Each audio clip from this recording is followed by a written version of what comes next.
Halo Cruisers, kalian lagi nonton ditemenin sama Arjuna nih. Kalian sadar nggak? Setiap harinya pasti ada makhluk hidup, salah satunya manusia menghadapi kematian. Proses pemakaman pun berbeda-beda. Umumnya ada yang dikubur di dalam tanah, ada juga yang dikremasi. Selain itu, ternyata terdapat pemakaman yang anti-mainstream nih. Berikut ini ada beberapa inovasi pemakaman ramah lingkungan. Sebelum lanjut videonya, bagi kalian yang belum subscribe, klik dulu tombol subscribe di bawah video ini. Mari kita bagi pengetahuan dan hal seru lainnya yang ada di dunia ini.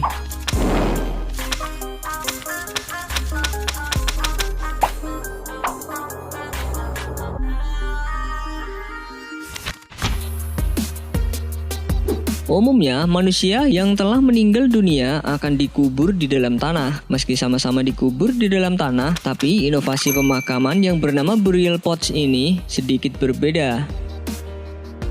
Bukannya menggunakan peti mati, konsep pemakaman yang dibesut oleh perusahaan Capsula Mundi ini menggunakan kapsul biodegradable. Nantinya jasad manusia akan diposisikan seperti janin dalam kandungan di kapsul berbentuk telur ini. Setelah kapsul yang berisikan jasad manusia ditanam di dalam tanah, bibit pohon pun juga ikut ditanam sebagai pengganti batu nisan.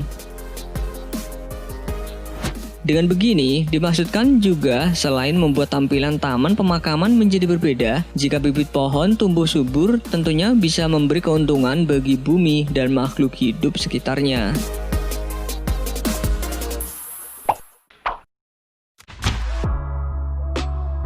Berbeda dari yang lain, proses pemakaman ini bukan mengubur jasad di dalam tanah, melainkan di bawah laut. Meski terkesan aneh, tapi rupanya inovasi pemakaman di bawah laut ini dapat mengurangi penggunaan lokasi tanah yang semakin hari semakin sempit.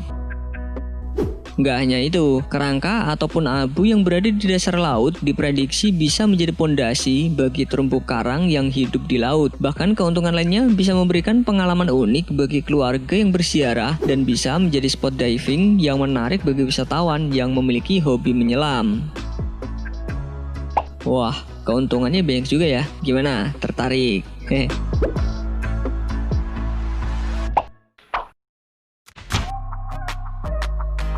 Nggak sedikit ada sejumlah orang yang memutuskan untuk melakukan kremasi atau bakar pada jasad anggota keluarga yang sudah meninggal dunia. Namun metode ini sering dianggap memiliki resiko emisi yang dapat mempengaruhi udara alam di sekitar. Mungkin metode cremation bisa menjadi solusinya. Metode ini sebenarnya hampir sama dengan kremasi. Bedanya, cremation ini merupakan metode penghancuran jasad dengan memanfaatkan nitrogen. Nantinya jasad akan dibekukan dengan nitrogen bersuhu minus 20 derajat Celcius. Lalu dengan begitu, jasad bisa dengan mudah hancur walaupun hanya diguncangkan. Nantinya, serpihan jasad ini akan disaring, di mana bagian yang sulit dibaur bisa disimpan oleh keluarga, dan yang sudah terurai bisa ditanam di dalam tanah dan dicampurkan dengan bibit pohon.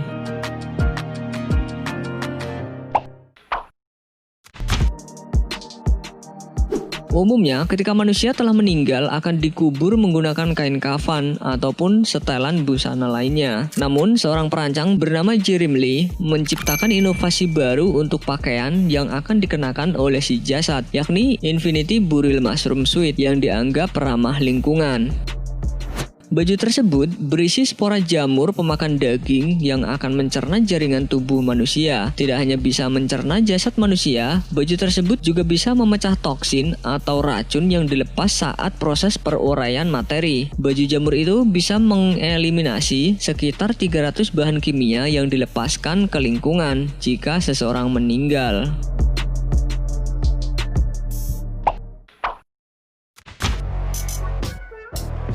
Karena keyakinan ataupun adat, gak sedikit orang memilih untuk melakukan kremasi pada tubuh anggota keluarganya yang sudah meninggal dunia. Setelah dibakar, jasad akan berubah menjadi abu. Di antaranya mungkin ada yang menyimpannya dan ada juga yang dihanyutkan ke laut. Tapi mungkin kalian juga bisa mengubah abu menjadi perhiasan yang bisa dikenakan sehari-hari.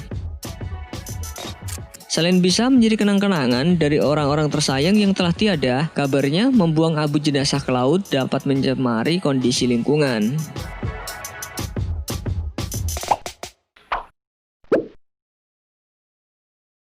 Berikut ini ada beberapa pemakaman unik.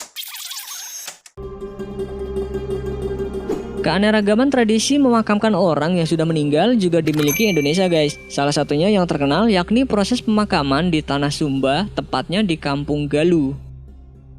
Tidak seperti kebanyakan makam yang terdapat batu nisan berukuran kecil, makam di Kampung Galuh ini justru terdapat batu besar yang dijadikan sebagai penutup kuburan. Dan konon batu ini sangat berat, sehingga membutuhkan ratusan orang untuk menggotong batu ini.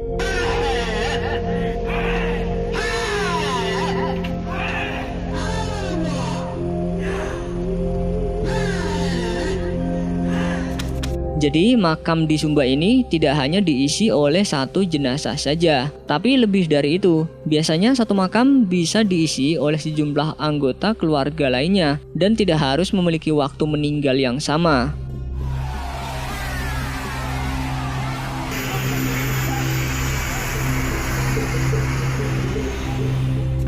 Biasanya, jika di makam sudah diisi oleh jenazah dan ada anggota keluarga yang baru saja meninggal dunia, penduduk di sana akan bergotong royong untuk membuka batu makam tersebut. Lalu jenazah baru akan segera dimasukkan. Setelah prosesi selesai, batu akan diletakkan kembali ke makam. Namun, jika ada anggota keluarga lainnya meninggal, hal tersebut akan terulang kembali.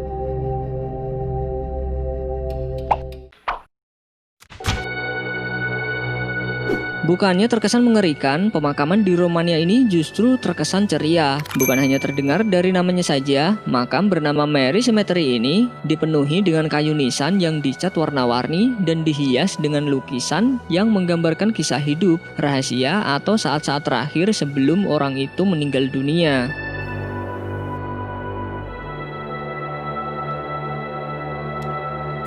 Dikutip dari Merdeka, pembuatan nisan kayu yang unik ini dimulai oleh Stanislaw Patras yang tak lain merupakan pekerja pembuat nisan. Pada tahun 1935, ia membuat salib ukiran dengan gambar-gambar yang berkaitan dengan riwayat mendiang, disertai dengan puisi satir dalam dialek lokal. Misalnya, ukiran kayu nisan yang memperlihatkan gambar wanita berpakaian putih sambil memegangi bayi, kita bisa duga bahwa orang yang meninggal ini berprofesi sebagai bidan semasa hidupnya. Jika kalian melihat ukiran batu nisan seperti ini, bisa ditebak jika orang yang meninggal ini harus tewas karena kecelakaan lalu lintas. Jika ukirannya terlihat menyeramkan seperti ini, itu berarti sebelum meninggal, orang ini memiliki rahasia bahwa dirinya pernah membunuh orang lain. Hingga saat ini, pemakaman yang berada di kota Sapanta ini pun justru dijadikan objek wisata bagi para turis yang penasaran dengan ukiran kayu nisan.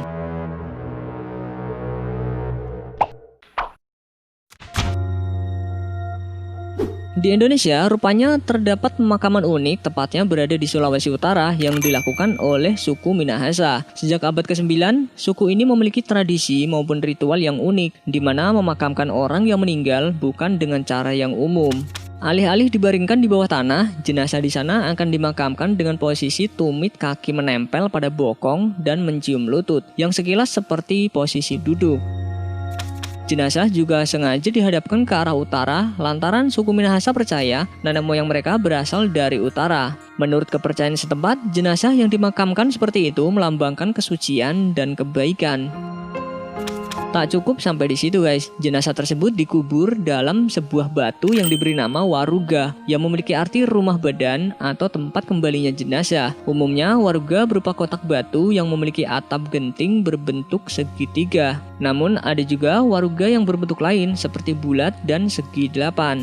Pada zaman itu, ternyata tidak semua orang Minahasa dikuburkan dalam waruga. Hanya orang yang memiliki status sosial saja yang layak dimakamkan di tempat tersebut. Dan kini makam-makam waruga tersebut telah dijadikan tempat wisata untuk para wisatawan.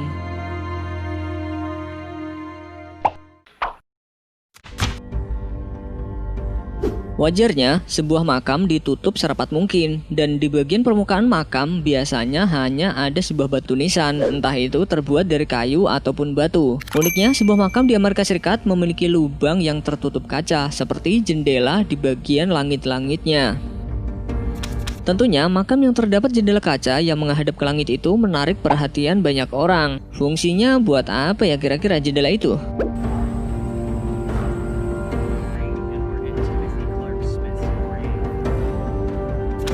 Setelah ditelusuri, rupanya makam itu merupakan makam dari seorang dokter bernama Timothy Clark Smith yang sudah meninggal sejak tahun 1893. Meski seorang dokter, namun semasa hidupnya dokter ini memiliki tapophobia, yaitu rasa ketakutan kalau dirinya dikubur sebelum benar-benar meninggal dunia.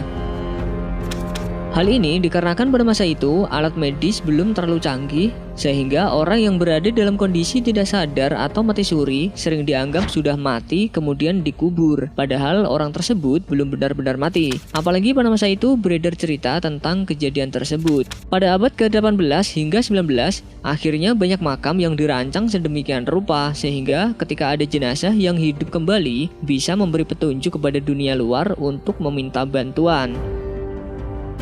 Biasanya digunakan seutas tali yang diikatkan dengan bagian dari dalam peti jenazah. Hal itu memungkinkan jenazah itu bisa menarik tali tersebut untuk membunyikan bel atau mengibarkan bendera yang terletak di luar makam bila ia hidup kembali dan ingin meminta bantuan.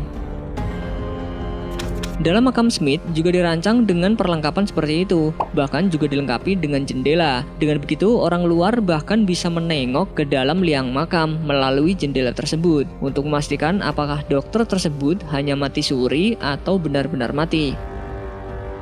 Namun anehnya, kuburan ini tidak dilengkapi dengan lubang udara, sehingga kalaupun jenazah itu hidup kembali, ya bisa-bisa mati lagi karena kehabisan oksigen.